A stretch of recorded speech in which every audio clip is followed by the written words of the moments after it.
Hello everyone! Happy Sunday! So dito lang kami sa loob ng bahay ngayon dahil delikadong lumabas kasi punong-puno ng ice, madulas ang kalsada at madulas ang daan. Dahil nga kakatapos lang ng snow/ice storm. Slush storm. Kaya dito lang kami sa loob ng bahay. Wala masyadong gamit. Nanood kami yung show ni Mr. Workaholics. Kumakain ng chicharon. Pero yung chicharon hindi siya masarap. Ang tabang.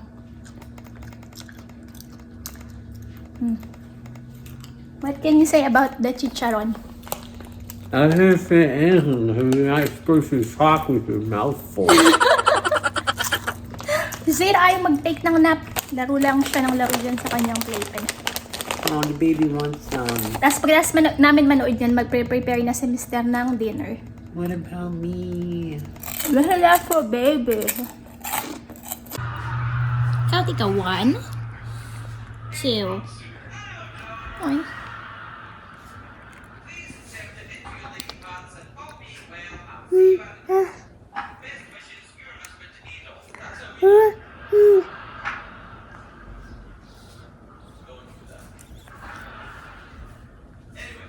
So, nga pala guys, update lang dun sa aming pagpa-file ng tax. Di ba, nag-file na kami ng maaga, January. And, ayun, okay naman siya. Successful naman. And, turbo tax, yung ginamit namin pagpa-file doon. So, na-receive na ni Mr. yung kanyang refund. Parang ilang days after namin binili itong minivan. So, kung magkano ba, hindi ko nasasabihin yung exact amount, pero nabawi namin yung yung pinambili doon sa minivan. So, malaki-laki siya dahil nga eligible kami for child tax credit. So, may mga may mga parang eligibility para makareceive ka ng child tax credit.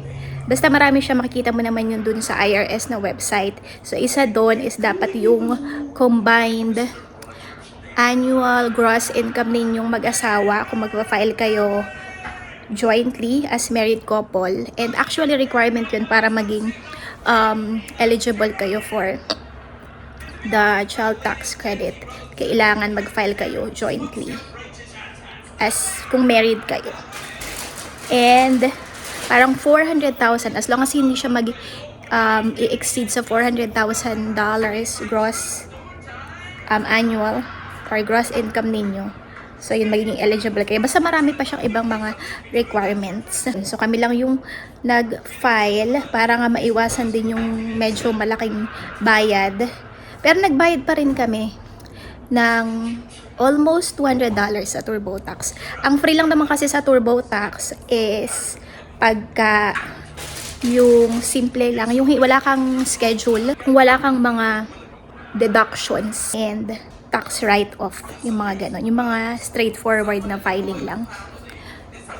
Actually, bago pa kami nag-file, inaral ko na talaga siya kung paano gawin kasi nga para kami na lang yung mag-submit para hindi siya ganun kamahal pagka magbabayad ka pa ng someone who's gonna do it for you. And naman, madali naman siya. Kailangan mo lang talaga din mag-research kung paano yung gagawin mo. And meron akong mga parang naririnig, nakita ko rin sa TikTok, pag tax season na, imbes na magka-refund, mag-o-owe pa sila ng something. Ako, based on my research, hindi ako hindi ako expert about dito. Ano ka, W2 employee. And hindi 1099 kasi si Mr. ay W2, ako ay 1099. So pagka 1099 ka, well, obviously, mag-o ka talaga ng something kasi wala namang nawi-withhold doon sa earnings mo. Walang nagwi-withhold ng amount para sa payment ng tax sa earnings mo dahil ikaw ay independent contractor and dahil ikaw ay self-employed. Pero kung ikaw ay W2 employee, supposedly, di ba, may nawi-withhold na amount from your earnings para dun sa payment ng tax. Ngayon, kung ang nangyayari is nag-end up na nagbabayad ka pa rin during tax season, that means kailangan mong i-revisit yung W4 mo para makorek kung ano man yung amount na nawi-withhold from your salary.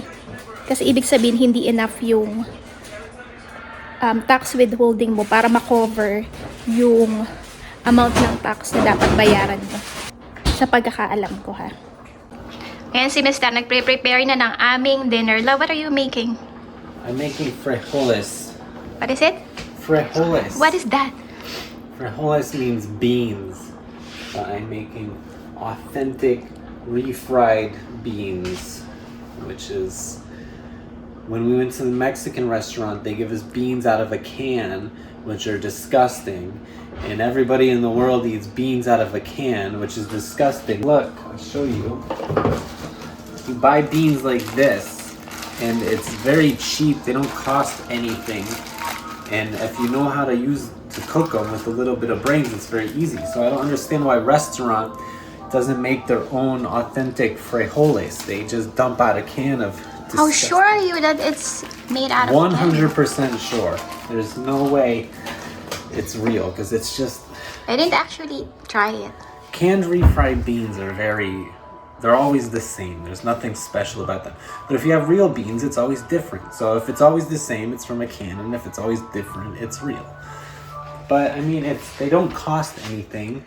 They're just a little tricky, but they're not even that tricky. You just need to know how to do it, which is, you gotta soak them the night before or boil them and let them sit for a while. Cook them for a really long time, or, it's just how to cook them is a little tricky, but it's not hard. And if we paid $70 to eat at that restaurant, Mexican restaurant, and they don't give you real refried beans. It's like, for all that money, you think you could get real beans. They don't cost that. I love, but that's contradicting with the one that you said last time on my vlog. Well, I wasn't thinking about it. But I think the other food are... Yeah, that was fine. Yeah, it's not just good. that place. It's every Mexican. So I really don't consider it. It's not their fault. They all do the same thing. But it's, you pay all that money and they don't give you real beans. It's ridiculous. Oh, and then what's gonna happen next after you boiled it? Well, I'm getting these until they're soft, and once they're soft, I'm gonna either evaporate or pour out the water, and then evaporate, and then I'm gonna add butter and seasonings and smash it up like mashed potatoes, except it's beans and not potatoes. And then I'm gonna add bacon and green onions and one of those peppers we bought, and it'll be delightful. And then what else are you going to prepare for our dinner? I'm gonna make you tuna. I'm gonna make me steak, and then rice. Hi, you said we're gonna both eat fish. I ain't gonna eat. That's what you I said. never said that. I don't eat fish. Can you explain to them what's the reason why you're not eating fish? It's very nutritious. I don't like fish. It tastes like ocean water. I don't like the taste of ocean water, except for seaweed. I like the taste of seaweed because seaweed should taste like ocean water. But if you're eating meat, you don't want meat that tastes like ocean water. It's gross. And a lot of the time it's like slimy and weird. I like sushi. You don't like sushi. Why don't you like sushi? I don't like it because it's raw. I think that's how fish is supposed to be eaten. Right, ako. Then the more that's gonna taste like ocean water. No, because it tastes like wasabi and soy sauce. Oh, nako, si Sarah naman She's gonna fall.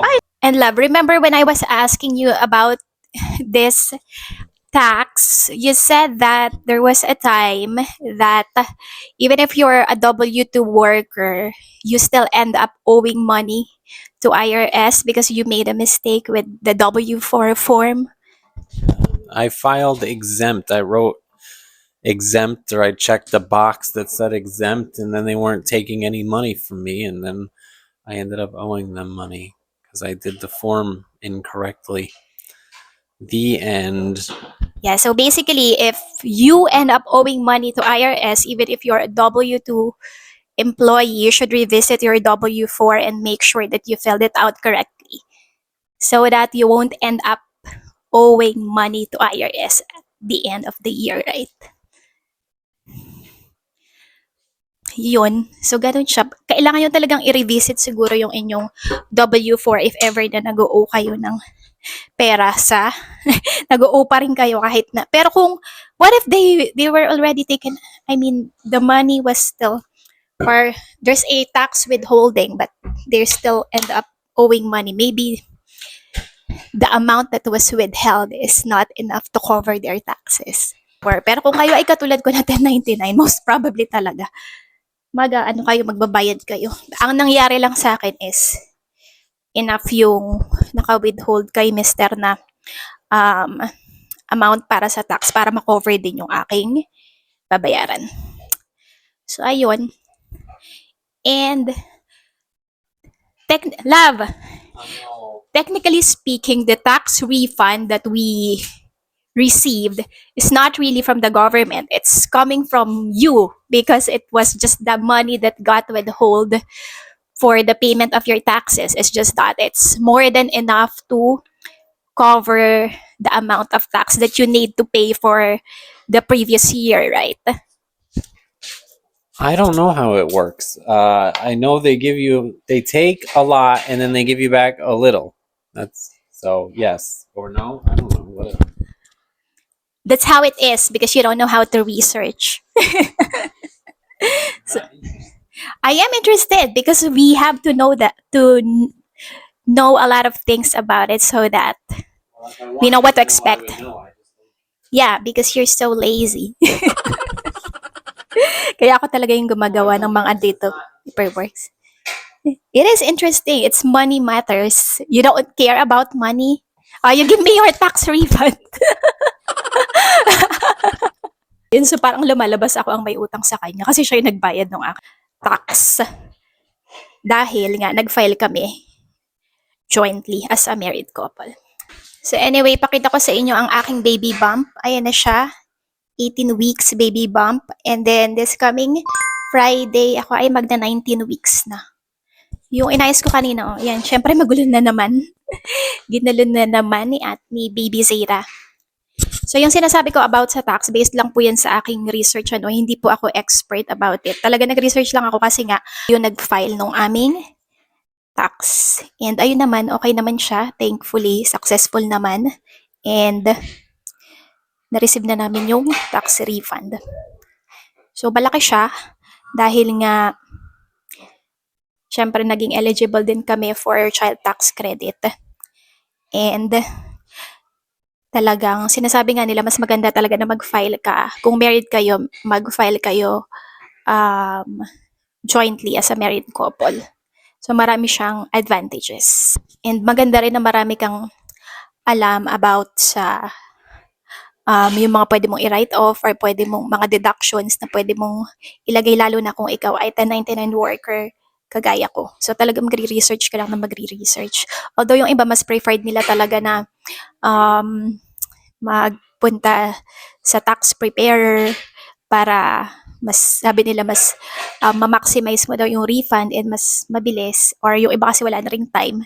Pero since ako naman ay may time and mahilig naman ako sa mga ganitong mga paperworks, kaya yun, talagang ni-research ko siya bago pa kami nag-file. Okay, so I'm gonna you come, I will show you, this is what nice frijoles looks like. This was made with black beans and butter and green onions and peppers and onions and the garlic, and there's stuff in the beans. This is when you see that beige mush come out of a can, You know, this is here. If I flip it up, it'll look, you know, look, there's bacon in here. Put, like a packet of bacon that we got from the store into this. So, you know, you can do very nice things with beans. They don't have to be a mush that comes out of a can. They can be a delightful dish that's very underappreciated, you know. You come film this again. I don't know if the butter is like, it's been on the back burner for a while, so it might look a little bit different when I reheat it, but I don't know. Good. So, ayan na ang beans ni Mister. Parang first time ko makakatikim niyan. I think this is the first time that I'm gonna try something like this. I don't know, I might have made it once when you got here before. Can't remember. Tapos ito naman yung aming vegetable. And then yung kanyang steak. Siyempre magulo dyan. Pag sinisira nagluluto, magulo dyan. Pero siya na ang naglilinis niyan. Hindi niya na ako pinaglilinis niyan. Yung steak niya at ang aking tuna. Ayan, nagkakain na kami guys ng dinner. Si Zayda nakatulog na. Thank you so much for watching our video. And thank you so much sa pag-suporta. Thank you so much sa pag-suporta sa aming YouTube channel. See you again next time. Bye!